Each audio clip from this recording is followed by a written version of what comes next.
Hello. Welcome to our second to last Sunday write-in of NaNoWriMo. Not of ever, of NaNoWriMo. Hopefully everyone's Nano is going well. I see a lot of people talking about trying to catch up and having lots of words left to write. You've done more than me this month, I can guarantee. So there's that at least.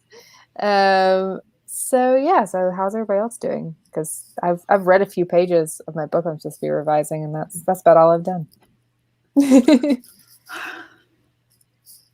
I've got 17,000 words done, and I've done very little writing outside of write-ins. So I feel pretty positive about that. I also feel like it's still possible to catch up, but I will have to buckle down, and I'm not positive I'm going to do it, but I'm still along for the ride, and I'm going to keep writing.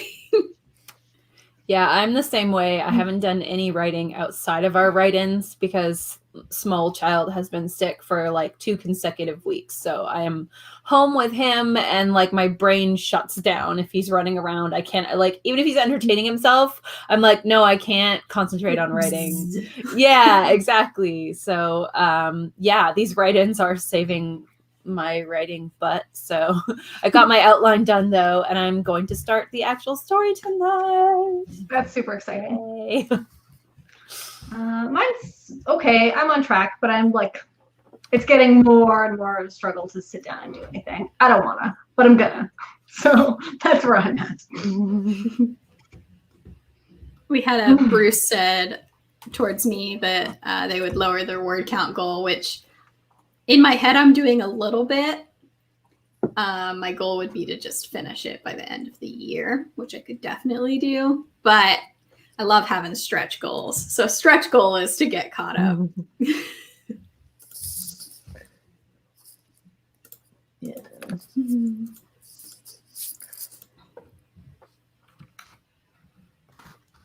Wait, someone write 74K this month? Because now I'm upset.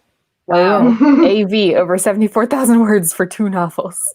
Honestly, how dare you? How dare you have your life together?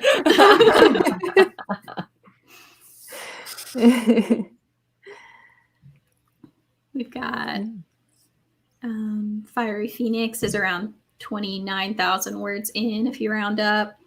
Joy is at 41,000-ish, on pretty good track. We've got people sharing what their top word counts in a day are, which is really interesting.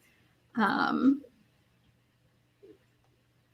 is sitting at a little over 43K. Steph 49K. Man, you guys are killing it. It's been a good month for a lot of you. Yeah.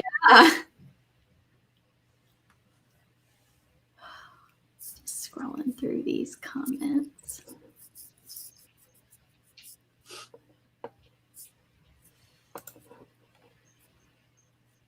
Oh, we've got Steph is here a little over 49K and hoping to hit 50K during the write-in. Yeah. I love this point of the month because we always end up having some people in our write-ins who are hitting 50K. Maybe next year that will be my goal, is to hit 50K during a write-in.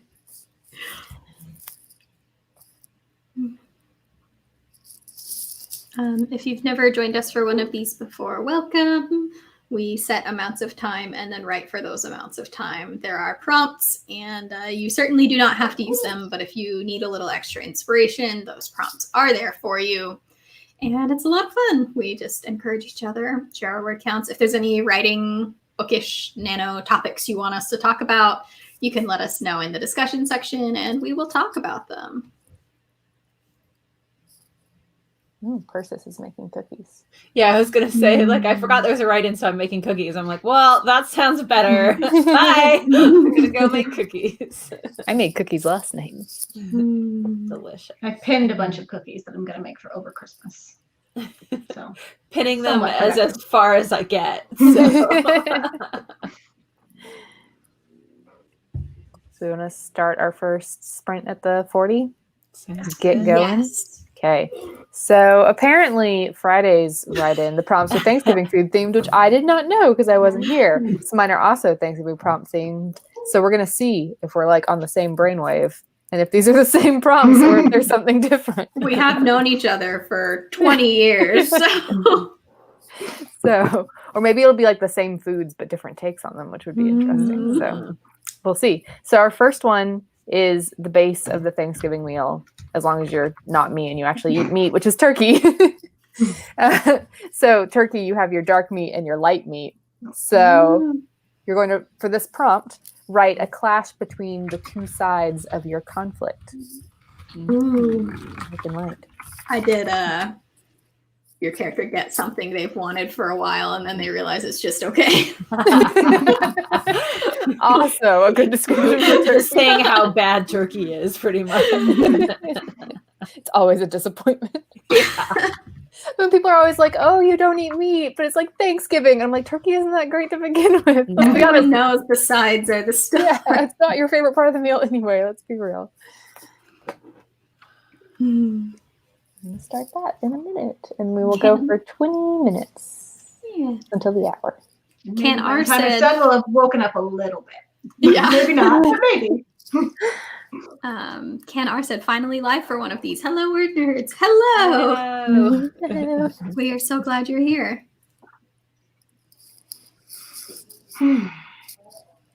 A.R. Hansen said, I haven't had time for baking because of Nano, but I will be making a bunch of food in December. Very A good excited. reward. Yes. Kind of why I'm pinning. I have these goals of like maybe every day in December I'll make something slightly different. I probably won't, but maybe. Stretch goals. The option is there. All right, it's the 40, so we're going to start. And a reminder that we're going to go for 20 minutes, and we'll be back on the hour to talk about how you did. Good luck.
And time.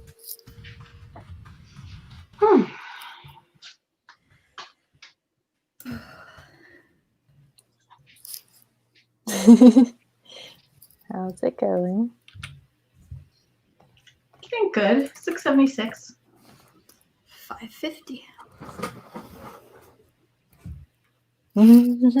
No idea. Go But it us. went well. I read some pages and got cookies. So a win all around.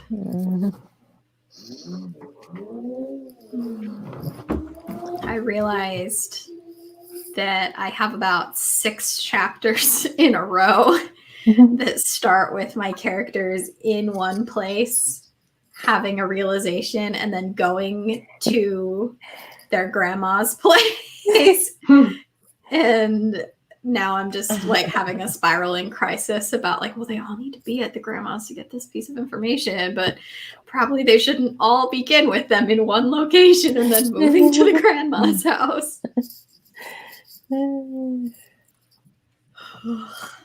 Writing. Why do we do it? Because it's such a lucrative career. So rewarding. Totally in it Yeah. for the money. Got some great Lots of great numbers. gratification. Yeah. Boy. Yeah. Mhm. Everyone did fantastic. It was my like comments like all updated all at once, and it was just a bunch of numbers. A wall Yeah. of productivity. Mhm. Leslie got 444. I love when people get it. Just is such a satisfying number to me. Misty Kate got a game delivery, so that is also a win, like the cookies. Please feel free to share what game. North. And Sarah Lynn passed 25K. Yay, milestones. So exciting when you like pass a number. There was some cake talk in the discussion section. I think people might have thought your bread was cake. Oh, that's what it Because was. someone was like, the cake looks good. And I was like, nobody's eating cake. I'm eating cookies. I thought, like, did Yeah. somebody else share a cake and I missed it? I watched all of you for a minute. I was like, is anybody eating cake? And then Megan ate some of her bread. And I was like, oh, it's probably the bread. My spouse made very tasty bread. It just came out of the oven right before we went Oh, delicious. live. Grayson wrote 1,032 words. Dang. Way to go, Grayson. And Jennifer just got over 40K. So close to the end. Nice. So we do have a cake eater. Chris ate carrot cake. So Yes. sounds good. Carrot cake sounds good. It does. Especially with the cream cheese icing. Oh, so good. So good. Publix makes a really good one. The grocery store near us. I had their carrot cake a couple weeks ago. Yes. They also make a strawberry one. That's my favorite. The strawberry with cream cheese. Oh, that sounds good. It's really good. It's very sweet. Yes. Misty Yeah, Kate it's said not that bad. it's a PlayStation classic, the nutty Katamari Damacy. I don't know how to pronounce that, and I don't know what that is. But Ooh. It's one Sounds I've cool. had on my Switch wish list for a while. And I've heard good things about. It's usually pretty expensive. So one day I'll try it. Oh, somebody's baking banana bread. Somebody else making pumpkin pie for Thanksgiving. So many desserts. Yes. AV said, "Thanks a lot. My characters are getting pizza because of the food talk. That's what I just had for dinner." Heyo. And the Bird of Inferno said, "I'm eating ice cream now because you were making me hungry." I'm sorry, everyone. Definitely have chocolate pumpkin muffins downstairs, and that is happening as soon as we're done this. We do have a couple questions. Scrolling up, LR Red Right said, "How do you all deal with a soggy middle? I am struggling." That's a very good question.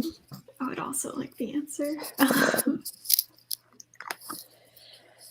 I'm not helpful because I outline so much. Okay, but when you're outlining it, it's still the same question of how do you make sure the plot is It's continuing moving. at a good pace. Yeah. Usually my issue is when I don't have something happening in the middle or when it feels soggy, is that my main character is being passive. So normally, like in the Pretty Wicked Things, the book I'm writing right now, the middle is like a turning point where my character decides, okay, this is what I'm doing, and then does something that then results in something terrible, essentially, which immediately moves the plot forward. So it could be that's not necessarily what is the issue, but it could be that your character needs to take some kind of action, because lack of motivation or lack of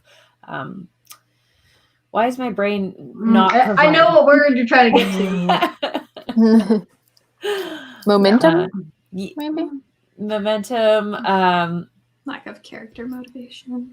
Yeah, it's not Agency, motivation. kind of. It's the opposite of passive, a passive character. Yeah, so I mean, and even if you have like if you're a pantser, you can definitely like murder someone, or I mean not literally, obviously, like in your story, or like have something terrible happen. Like, what is the worst thing that could happen to your character right now? Do it to them. Or even as like your character's trying something to get them to whatever the end goal is. This is a great time for them to make a mistake. Yeah, like, they're going to do a thing, it's not going to go well. If you look at some of the outlines, like I used to follow the 3-act structure, the 4-act structure, like basically anything, and you look at the middle, there's usually like a big reveal or like a pinch point, so to speak, that's happening there. So something, there's like a this twist. Changes everything. Yeah, exactly. This changes everything. Everything I thought was this way, I was wrong, type of thing.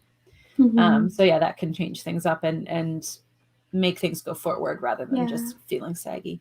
I liked what you mentioned at the beginning of your thing too, about the fact that your character is going to make a proactive choice. Shout out to everyone who was saying proactive in the discussion section. And then immediately gets some consequences for it. Yes. Like maybe look at what your character has done throughout the book and what are some consequences that should probably be happening. I also, in my middles, when they start to feel like they're sagging a lot, I take a look at what's the next exciting thing that's going to happen. And I consider, do I maybe just need to do a quicker transition to that? Because when you're writing, it's really easy to get in the weeds of like, okay, well, they have to be at the grandma's house, and well, they have to go home from school first before they can go to the grandma's house, rather than just being like, I'll just put a scene break and put them right in grandma's living room, you know? Like you don't have to see every little thing. And that's the thing I run into the most. Chat is like moving so fast. Yeah. Been trying to like catch some of the questions. We also had a question from Megan H. Any advice for when you don't know how to end your story? I've gone way past the end of my outline by this point in the month, and I'm not sure how the climax is going to be resolved. I think we talked a little bit about this a couple in chats the last ago. chat. I'm a big fan of like a circular plot, essentially. So not necessarily literally, but in a symbolic way. So I know that in this book, they start things out on the steps of the school, and things are one way, and the character thinks of things in a certain way. They end things up in a very different situation, still on the steps. Symbolically, they're in the same spot, but things are radically different. And the character has changed. AV said bookends. That's a really good way of saying it. So yeah, a bookend, start to finish type thing. And also, I think we mentioned last time, what is the question that your reader is meant to have going into your story, and how are you going to answer that? Sort of like a theme of the story, or the question of the story. Yeah, I mentioned twice in that chat. Now that I'm remembering, I referenced the intersection of character and theme chat that Susan Dennard and Alexandra Bracken did at YALLFest. It was not on YouTube at that point, but it is now. So I'm putting it in the discussion section right now. Big recommend. I felt very inspired with regards to my own book ending, listening to this chat. It's about an hour long. If you have that time, I think it's well worth the watch. Something that I find difficult that is mentioned in this question is how the climax is going to be resolved. Like, I usually know where it's resolved, like where my characters are going to be at the end, but figuring out like how they like overcome whatever's in front of them to get there can be really difficult. Like the mechanics of it, I think is often really difficult for me. Like, okay, they have to like win this fight or do this thing, but like, how do I have that work out? And like, it's okay if you don't get that right the first time. Like, you may have to do a couple drafts before you get it right. But one thing to think about is giving your character some like tool or piece of information about 3/4 of the way through the book that they will then use in that climax. So think about like what you could give to them that would help them, because part of the difficulty is that you always want to build up a conflict that your character can't overcome in the first like 100 pages of the book. Like it needs to take longer, but it needs to be something that they can overcome. So like giving them that like final tool or piece they need towards the end. Yeah, I'll give an example. In the book I'm writing right now, it's not the end, but it's like a significant plot twist in the middle, where initially I established that the character is like a failed track star. So she's like, oh, I tried to win the 100-meter dash and, you know, I bailed or whatever. And then she is, of course, much later in the climax put in this awful situation where she has to outrun something, or she has to run something in a period of time. Yeah. So, and it's the same thing as like, if you put the sword on the wall in the first scene, we see the character use the sword on the wall in the last scene type of thing. So if the character has a special trait or a special skill, or like Emma said, has special information, that can often come into play to win the climax, so to speak. Shout out to N. Griswold, who's in the comments. I was thinking of you this week because you recommended the book Clown in a Cornfield to me months ago, and I put a hold on it immediately, and it finally came in. So I'm finally going to get to read it. And I was like, I have to tell N. Griswold this via the internet. The Shadows Lair says, my dog disconnected the internet. Naughty doggo. Is that like the dog ate my homework, but the modern version? Yeah. So like quarantine, work, and school from home. One more. We'll start our next sprint at the 15, which gives us a few minutes. We do have a question from Olipop. As a person that has never been in a relationship, what are your tips for writing romance? I think just reading and watching a lot of things. Romance helps a lot. Yeah. Yeah. Real romance is generally less interesting anyway. Yeah. Far fewer dramatic misunderstandings, hopefully.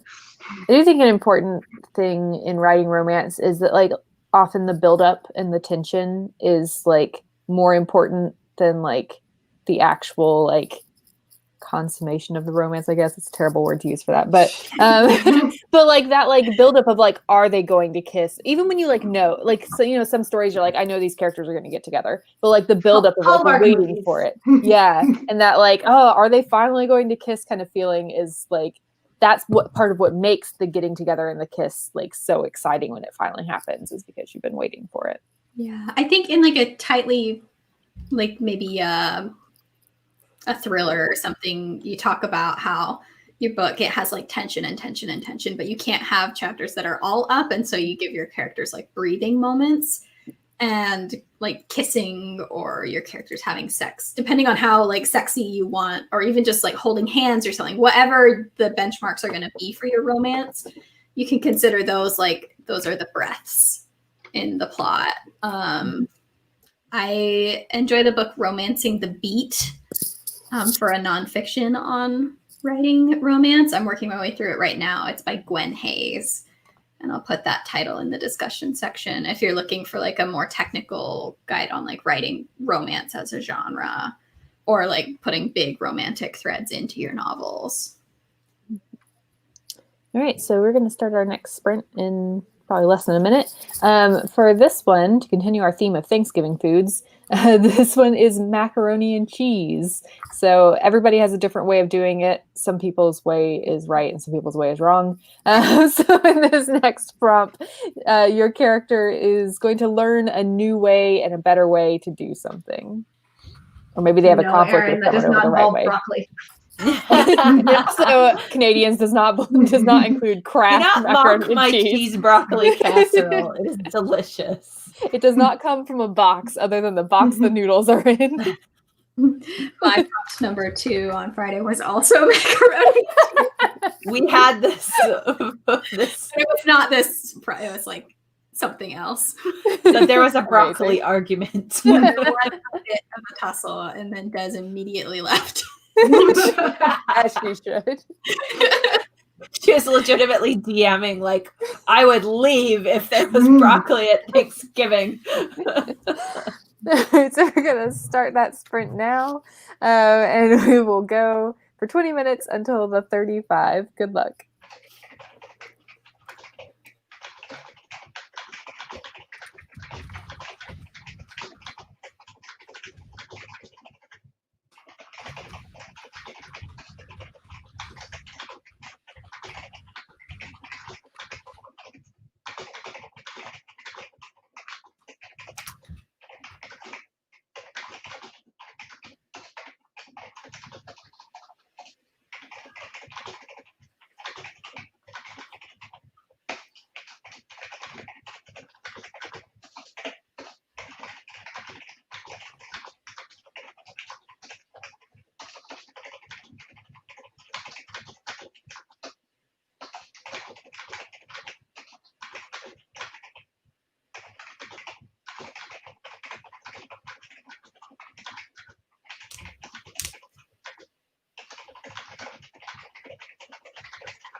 Time.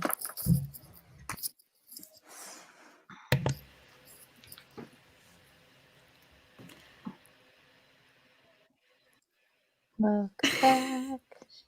I got overwhelmed and got like 50 words. Say I read a little bit and then I got on I Facebook. set up our next live chats in StreamYard. Yeah. That's productive, at least. I also oh, go ahead. Just because I got 9:36. If you are curious about when our next write-ins are going to be, a great way to know is to please like and subscribe if you like us and want to be subscribed to our content. I have also put the links to our next 2 live write-ins in the description box. So if you refresh the page, they should be there. I'll also put them in the discussion section at the end of the chat. But we've got one on Tuesday at 8 p.m. Eastern Time and one on Thursday at 5 p.m. Eastern Time. And that one will probably mostly be attended by our Canadian word nerds.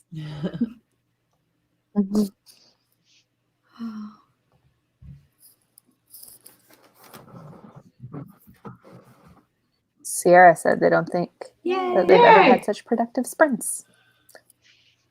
Glad you're here. I'm loving having all these sprints. Like, the more often we're doing them, the easier it is for me to actually like make the most of them. Yeah. Getting so much more writing done than normal. We had a question from Grayson. How do y'all as writers make money / do you write full time? Erin is our resident full-time writer.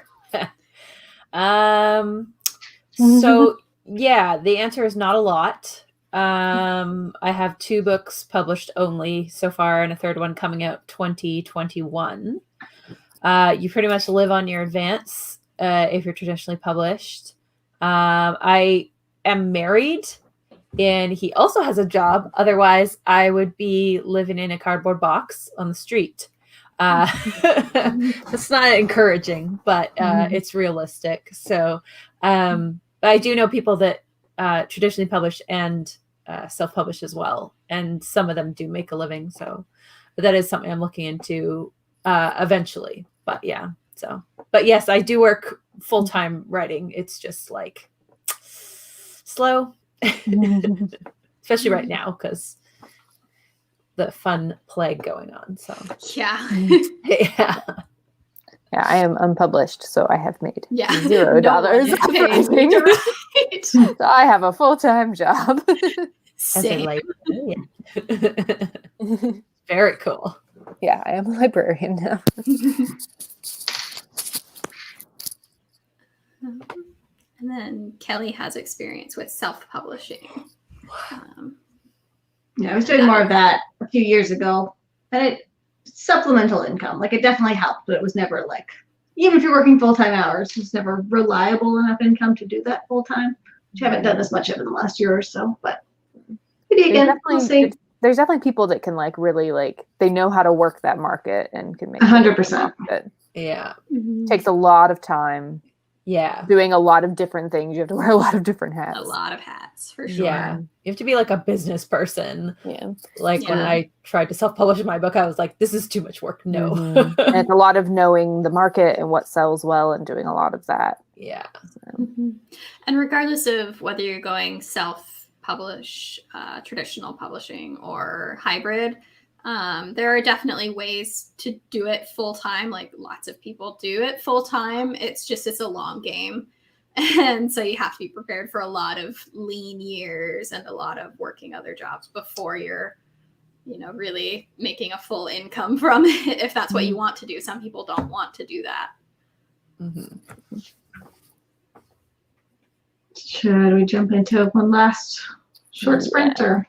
Let's do one last short one. Do we want to do 10 or 15 minutes? Everyone's feeling. Do 10, and then I feel like we always pick 10. I want to choose 10 for everyone else if everyone else didn't want that, but yeah. No, let's do 10, and then we can answer like the last minute questions. Okay, so we're going to do a 10-minute sprint. we're finishing off our Thanksgiving meal with pie. So That was my last one. I figured it would be. So in this little 2-minute sprint, add a sweet moment between two characters. It could be your main character and love interest, or it could be a family member or friend. So we will be back at the 50, and good luck.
in time.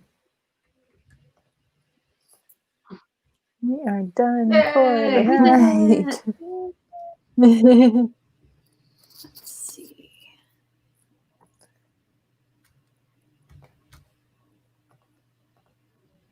At 268. Mm. I'm not sure, but it felt like a lot.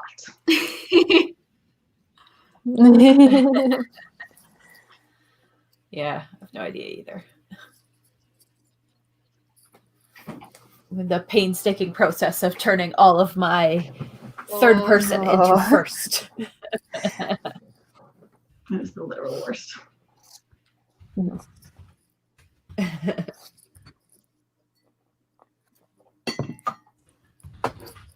We had a Getting question. some great 10-minute word counts.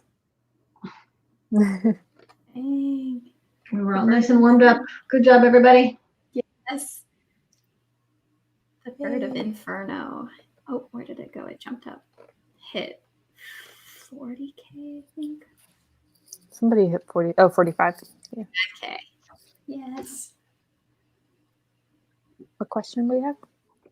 Someone asked a question about where to find agents right before we started the last sprint. Querytracker.com is a good one. Mm-hmm. The manuscript wish list as well.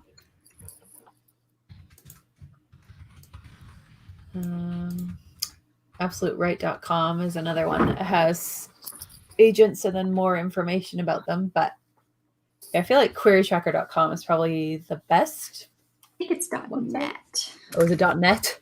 It's been so long. I don't know. That's .net. I'll put these links in the discussion section as well. Also, if you know someone that has a publisher's marketplace, that's another good place to look for the top agents in your genre.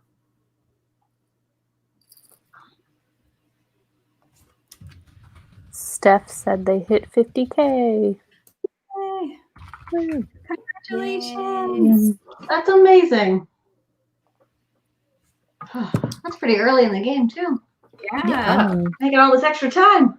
Can write another book now.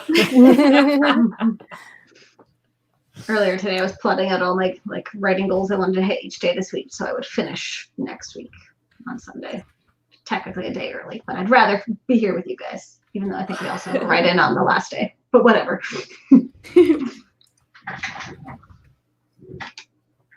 So many write-ins. Yes, we've done so many this year. We had someone comment on one of our write-ins. They commented yesterday saying it would be awesome if you guys would do these year-round, and we do. We don't usually do this many year-round, but we do write-ins all year, once a month, and probably a little bit more next year is our goal. So if you want to follow along with us for that, please like and subscribe. Starting to make lots of exciting plans for 2021 because we're all just kind of mentally done with this year. We're going to move on to the next. Yeah. I think everyone is. Doesn't look like we're getting any more writing questions.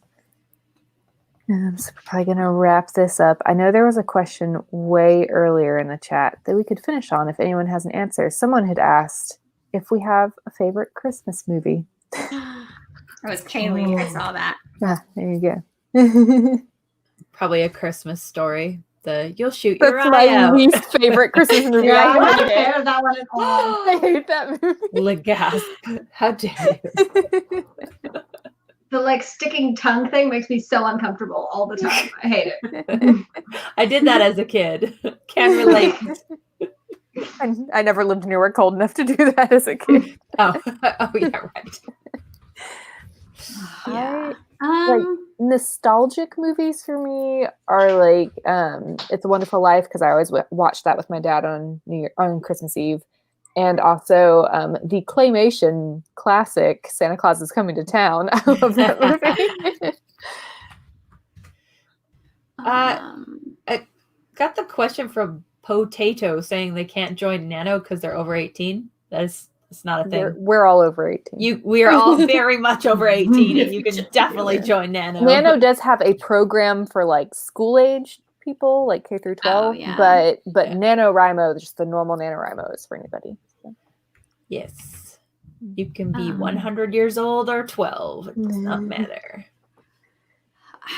I'm a really big fan of all of like the cheesy Christmas romances that get released like back to back to back. Like last year I watched one where she like inherits a bed and breakfast and falls in love with the ghost that's haunting them. It's I so have not seen that one. It's just like the absurdity. I love it. It's the spirit of Christmas. That's what it's called. Yes. It's so Okay, clearly I need to look for this. Okay, so I was just gonna say I'm up at Christmas Carol, but Megan's answer is great. clearly superior. I just think they're so fun and happy. Was that happy? Just the It's a spirit romance, one? so a happily ever We've after. had happily is, ever after. A promise, or a happy for now is a promise. Does it make sense how it works out? Not really. But Oh. Yeah, because that's why I never watched whatever the big rom-com was last Christmas. Oh, no. That everyone They had. pitched that one as a romance, and it was not. The spirit of Christmas is a romance. That was a coming of age film or a finding yourself film. And I did see we have a couple of questions about like agents and like knowing when to self-publish and stuff like that. So maybe we can plan a chat about that at some point. For now, I dropped a link to our website. We have a website that has a database of like all the videos, and I searched query in it. And so it's got a long list of like all the videos that we do have on queries. I just put that in the discussion section. So unfortunately, we won't have time to go into all of it right now, but hopefully those videos will answer a lot of questions. We do also have an entire chat on traditional publishing. If you look through our live chat Sunday video list, we did a whole thing, and I think that included querying as well. So, and there's a question about self-publishing too, and I know we have some videos about self-publishing. Quite a few. So if you go to that website, it's wordnerdsblog.com. There's like a full searchable database. We also have it split up into categories. So there is a traditional publishing section and a self-publishing section, non-publishing or non-writing bookish careers. Like we don't have all of the answers, but we do have a lot of videos that can hopefully be helpful. Oh yes, Misty Kate, Die Hard. Agreed. A great Christmas movie. Really embodies the Christmas spirit. Okay. I watched that for the first time last year. Really? Yeah, I've So never good. seen it. It's a classic. All right, so we are going to wrap this up, I think, on that note. And we'll see y'all Tuesday is the next write-in. So hopefully we'll see you then or at some other point during this week when we're on our channel and writing. So see you later. Bye. Bye.